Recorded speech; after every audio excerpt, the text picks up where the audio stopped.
Pour finir sur les secteurs, on va maintenant partir du côté de la mode, avec, comme on l'a vu, un secteur qui est assez mis sous les feux des projecteurs et pas de façon forcément très positive, avec beaucoup de challenges à résoudre. Effectivement, quand on regarde l'index, donc on l'avait dit au tout début, bien sûr, la mode avec le luxe fait partie des secteurs les plus faiblement notés par les Français.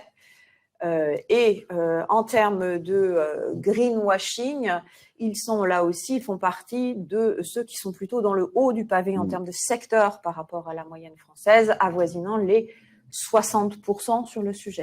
On est vraiment sur un secteur où les gens sont en désamour, malgré leurs achats, mais ils sont quand même en désamour. Ce qu'ils demandent de résoudre, on parle de marque globale la plupart du temps, donc même s'il y a un certain nombre de régulations en France, ils achètent des marques et des produits qui peuvent être faits à l'autre bout du monde.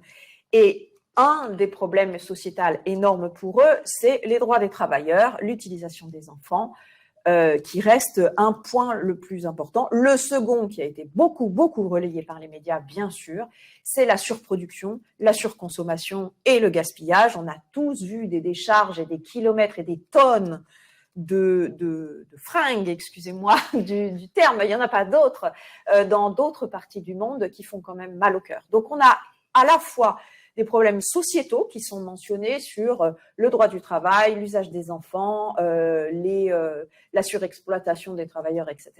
Et des problèmes environnementaux et de surproduction qui peuvent aussi toucher la pollution de l'eau. On sait que le textile est très gourmand en eau et de plastique.